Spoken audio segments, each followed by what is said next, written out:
Gênesis capítulo 32, nós faremos a leitura, fique com a Bíblia aberta e eu peço que coloquem aí na tela. Inicialmente nós leremos do versículo 9 ao versículo 13.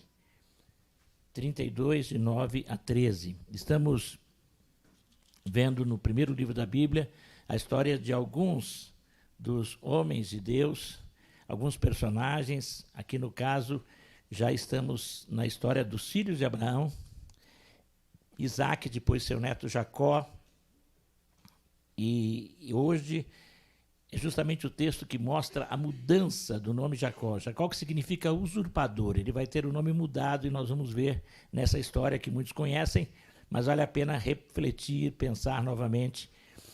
E Jacó, depois que tem, e nós vimos no domingo passado à noite, ele vai se reconciliar com o seu sogro Labão, porque Labão tenta impedir que Jacó volte, ele quer que Jacó continue trabalhando para ele praticamente como um escravo. Com as filhas, Jacó tinha conseguido muitas coisas. Jacó tem que fugir, como ele fez já de outras vezes, e ele tem que se reconciliar com o seu sogro. O seu sogro vem até ele, e Deus que intervém, porque o seu sogro vinha para relevar tudo de volta, e ele tinha um pequeno exército, ele teria condições de fazer isso, Labão.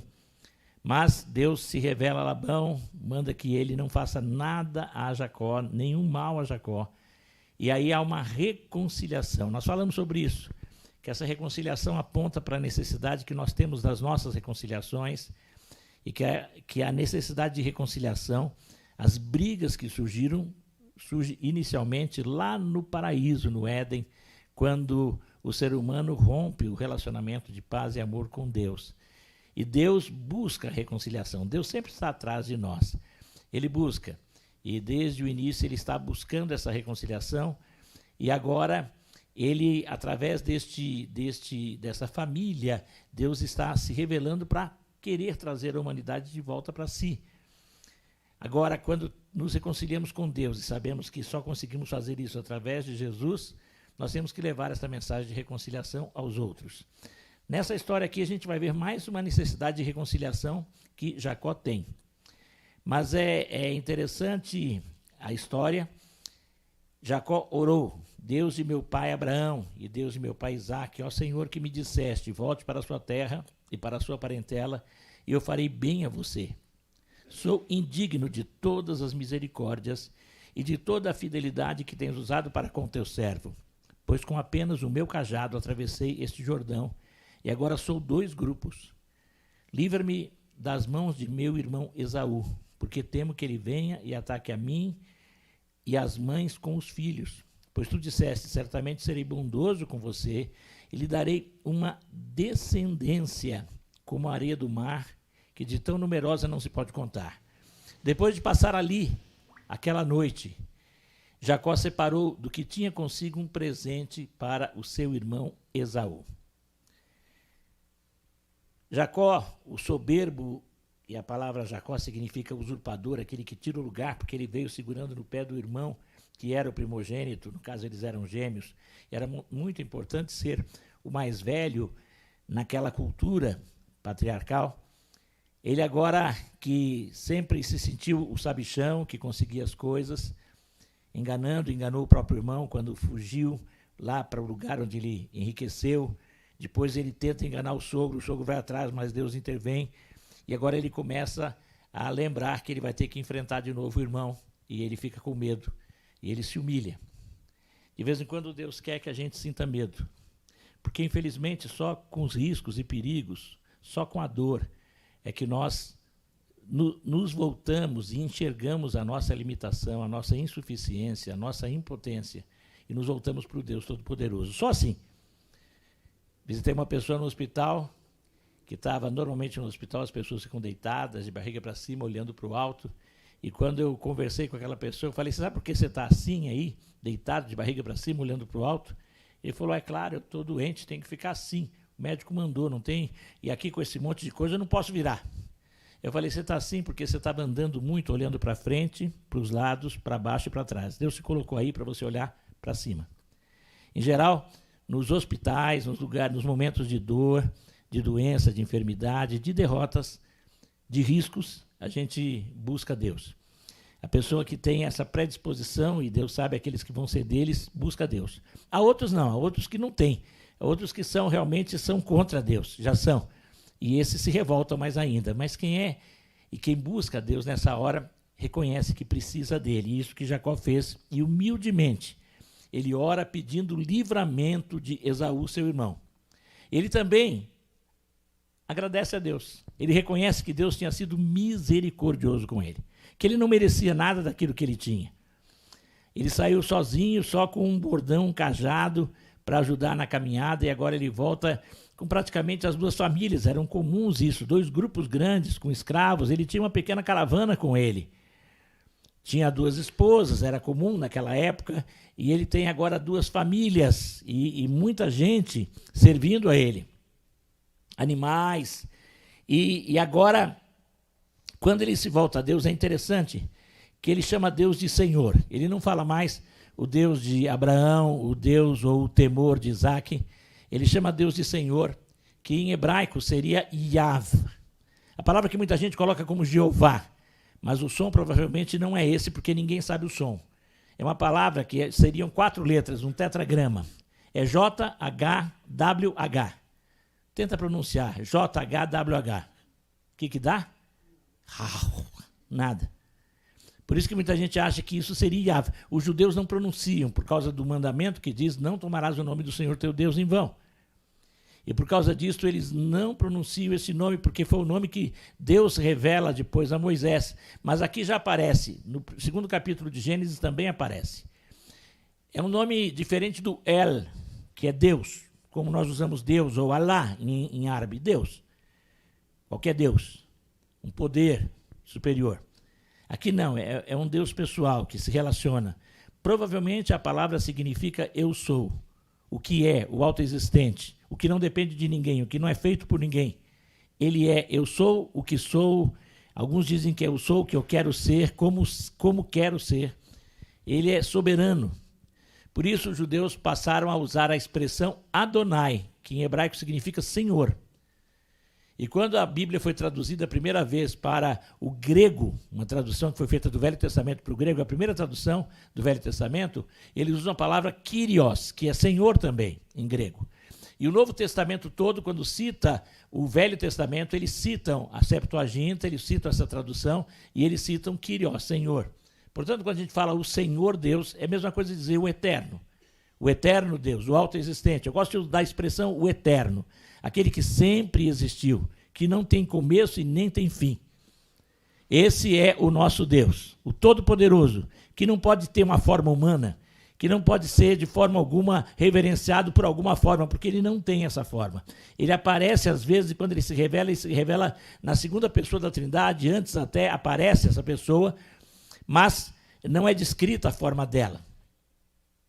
E agora este homem, ele busca esse Deus, não mais o Deus dos pais, mas um Deus com que ele estava tendo um relacionamento pessoal. Eu e você precisamos de um relacionamento pessoal com Deus. Eu não posso depender da minha mãe, não posso depender da minha esposa, não posso depender do meu esposo. Eu tenho que me relacionar pessoalmente com Deus. A Bíblia diz que só por Jesus eu me relaciono pessoalmente com Deus. Eu não posso depender do pastor, de nenhum religioso. Eu tenho que ir diretamente a Deus. É claro que às vezes nós precisamos de irmãos e irmãs, até do pastor ou de líderes da igreja, que nos ajudem em oração. É ajuda, é apoio, porque às vezes nos sentimos enfraquecidos. É bom orarmos uns pelos outros, dividirmos as cargas uns pelos outros. Mas não é a oração daquele irmão, daquele pastor que vai prover. Ele usa pessoas junto com você. Mas você tem que buscar a Deus. Você tem que ir ao Senhor. Jesus mesmo ensina, quando perguntam a ele como orar, e ele vai iniciar a oração, que é chamada de oração do Pai Nosso, ele diz, entre no seu quarto sozinho e busque a Deus. Em secreto, você diretamente com Deus. E você pode, só que em nome de Jesus. Eu por mim mesmo não posso. Ele reconhecia que era pela misericórdia de Deus. Ele já começava a prática dos sacrifícios, porque eles reconheciam que o pecado exigia sangue, o preço de sangue, porque o pecado gera a morte. E por isso alguém tinha que morrer no lugar do outro. Ele já reconhecia isso, os patriarcas já reconheciam isso e faziam sacrifícios. Mas agora, esse homem, ele é humilde, ele se relaciona pessoalmente com Deus e ele agradece a Deus por todas as bênçãos e ele pede que Deus o abençoe. E ele pede que Deus o ajude naquele encontro, que ele está com medo. Ele admite, eu estou com medo. Eu tenho que falar isso para Deus. Eu tenho que admitir as minhas fraquezas, as minhas falhas, as minhas limitações. Eu estou com medo, eu estou assustado, Deus. Não tenha vergonha de dizer isso para Deus. E ele faz isto. Mas só que logo depois, o versículo 13 diz, depois de passar ali aquela noite, Jacó separou o que tinha consigo um presente para o seu irmão Esaú. Ele já tinha feito um planejamento. É interessante que lá em Provérbios há um texto que diz: entregue as suas obras ao Senhor, Provérbios 16:3. E o que você tem planejado se realizará. Entregue ao Senhor. Jacó fez o plano, nós temos que fazer planos, nós temos que sonhar, temos que ter sonhos, mas temos que falar: Senhor, é isso que o Senhor quer? E a sonhar junto com Deus, é isso mesmo que o Senhor quer? Planejar junto com Deus e depois colocar na presença de Deus, é isso que o Senhor quer? E pedir a aprovação de Deus. Mas continuarmos. Se não há desaprovação, prossiga. E é isso que Jacó prossegue fazendo. E ele vai, e ele manda toda a família na frente, mas ele fica ainda no lugar chamado Val de Jaboque. Muita gente pensa que é Vale de Jaboque, é Val, é passagem do Jaboque. É uma passagem, um lugar onde o rio é mais baixo. Esse rio Jaboque existe até hoje, lá na Jordânia. Eles vinham lá daquela região onde seria o Iraque, e vinham descendo, passavam pela Síria e chegavam ali na Jordânia para entrar depois na direção do Rio Jordão e atravessar para o outro lado, onde está até hoje a terra de Israel, chamada de Israel. Agora aqui nós vamos continuar no capítulo 32 ainda, do versículo 22 ao versículo 29, Gênesis 32, do 22 ao 29. Naquela mesma noite, Jacó se levantou, tomou suas 2 mulheres, suas 2 servas e os seus 11 filhos e transpôs o val do Jaboque. Reuniu todos e fez com que passassem o ribeiro. Também fez passar tudo o que lhe pertencia. Jacó ficou sozinho. E um homem lutava com ele até o romper do dia. Vendo este que não podia com Jacó, tocou-lhe na articulação da coxa, de modo que a junta da coxa de Jacó se deslocou na luta com o homem. Então o homem disse: deixe-me ir, pois já rompeu o dia. Jacó respondeu: não o deixarei ir, se você não me abençoar. Então o homem perguntou: como você se chama? Ele respondeu: Jacó. Então disse: seu nome não será mais Jacó, e sim Israel, pois você lutou com Deus e com os homens e prevaleceu. Jacó disse: por favor, diga-me como você se chama. Ele respondeu: por que você pergunta pelo meu nome? E o abençoou ali. Quem é esse homem? Como ele surgiu, a Bíblia não diz, só diz que Jacó começa uma luta com ele, ou ele começa uma luta com Jacó. Provavelmente porque Jacó percebeu que ele era um enviado de Deus, um anjo de Deus, e mais tarde Jacó vai perceber que ele é o próprio Deus. Deus se personificou. Em alguns momentos ele aparece como pessoa, e nós entendemos que todas as vezes que ele aparece como pessoa, ele aparece na pessoa que mais tarde se torna Jesus Cristo.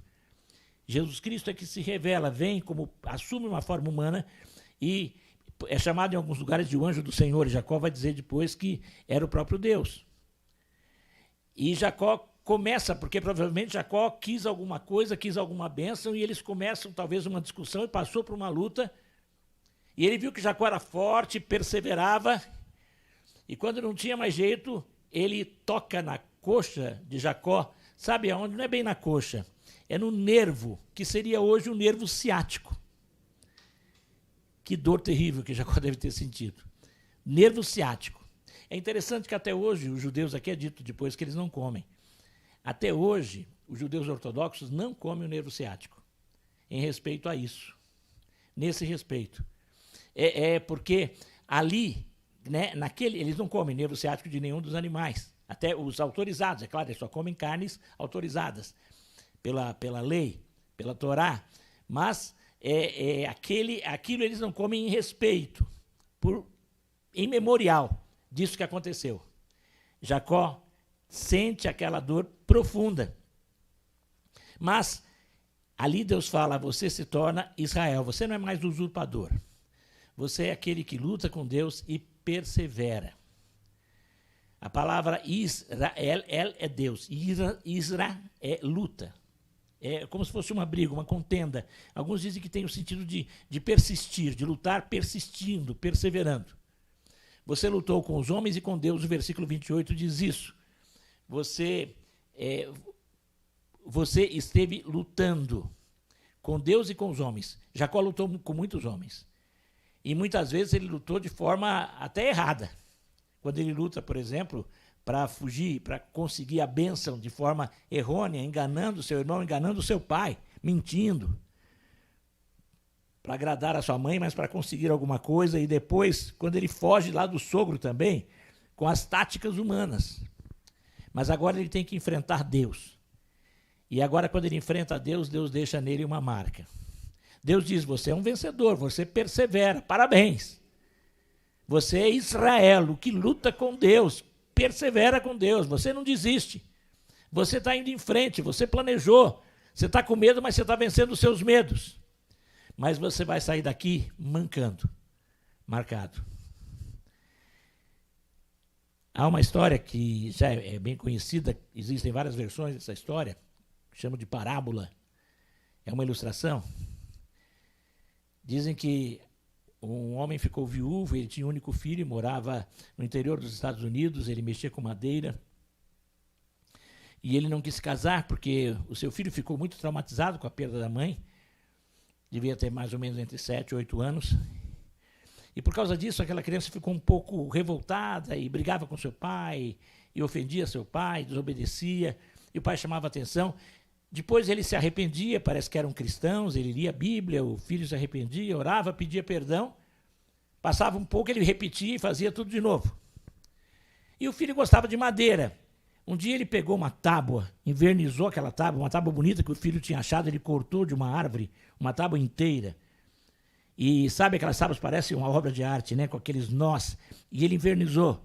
E o filho achou muito bonito, ele colocou na cabeceira do filho e falou, essa tábua aqui, ó, pai, eu não quero mais fazer coisas contra você. Então tá bom, então essa tábua aqui vai ser um sinal entre nós, de que você não vai fazer mais. Só que se você fizer, cada vez que você fizer, eu vou pregar um prego aqui. E o filho ficou assim assustado. E logo no dia seguinte ele fez alguma coisa, o pai chegou com um preguinho e pá. E ele ficou assustado e falou, perdão, pai, me desculpa. Não deixa o prego aí. O pai, tá bom. Foi lá e arrancou o prego. Aí no outro dia ele fez, o pai ia pregando em lugares diferentes.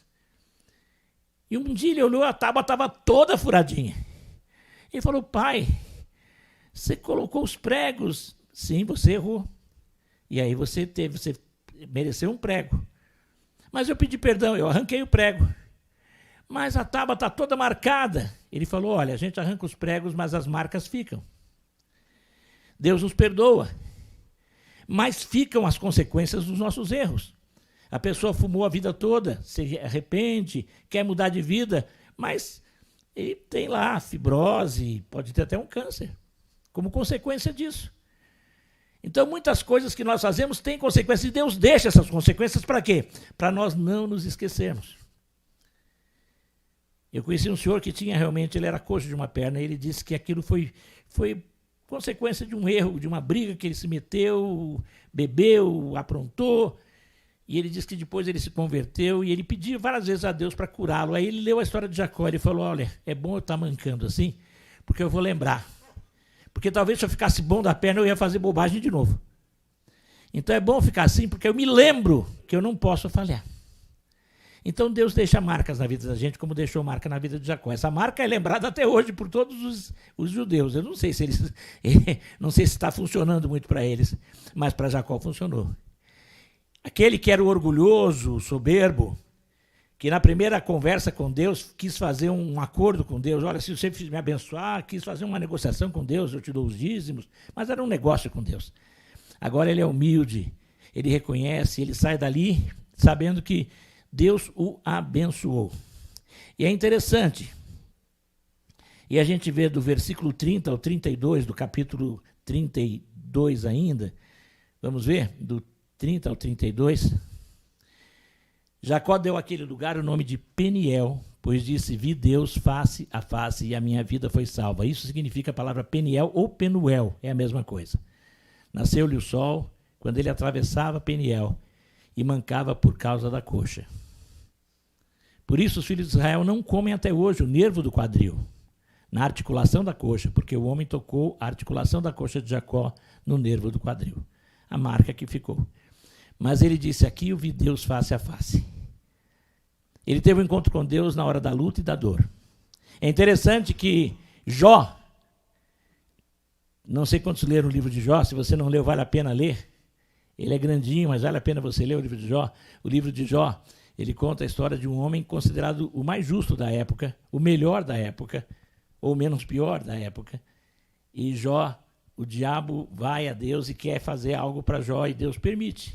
Você está vendo? Tá bom. E Jó vai perdendo. Jó era rico, tinha filhos, vai perdendo tudo. E aí os amigos até que chegam para Jó começam a acusá-los. Você fez alguma coisa muito ruim, você cometeu um pecado enorme, porque ninguém sofreria tanto se não fez um mal terrível. E Jó não consegue se ver assim. Ele reconhece que é pecador, mas não tanto assim. Ele começa a discutir, por fim, ele começa a discutir quase com Deus. Por que eu estou sofrendo tanto? Isso é injusto.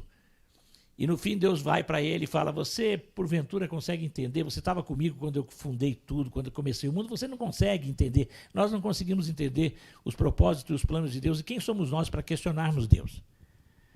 Não dá, tem horas que não dá. Senhor, eu não entendo, mas eu creio. Eu não entendo, mas eu sigo. Eu não entendo, mas eu obedeço.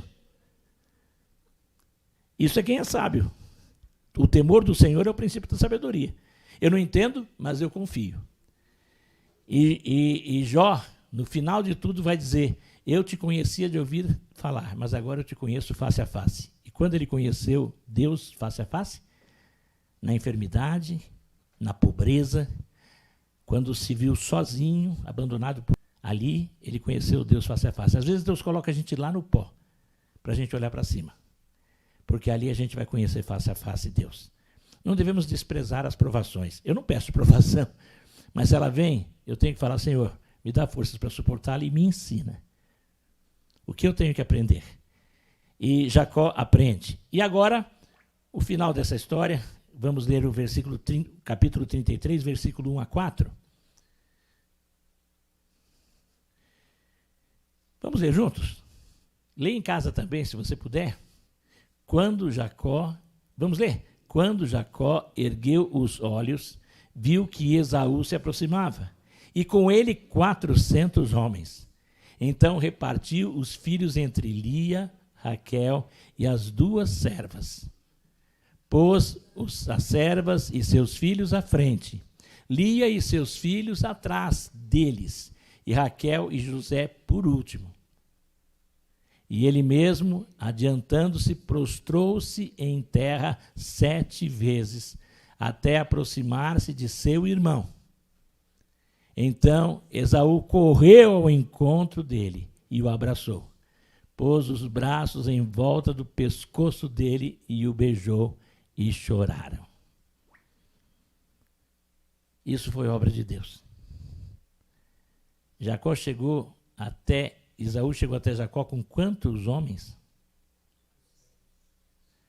Eles iam fazer uma confraternização? Não. Ele estava indo para destruir.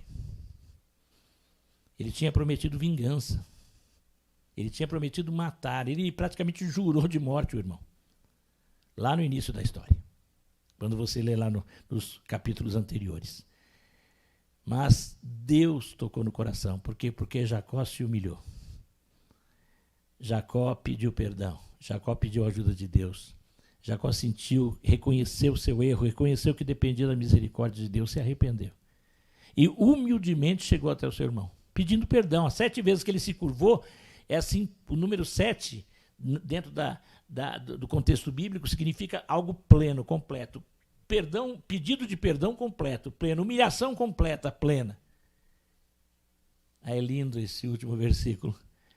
Jacó correu ao encontro dele e o abraçou. Eu sei que ali Deus muda o coração de Esaú. Esaú correu ao encontro de Jacó. Esaú correu ao encontro de Jacó.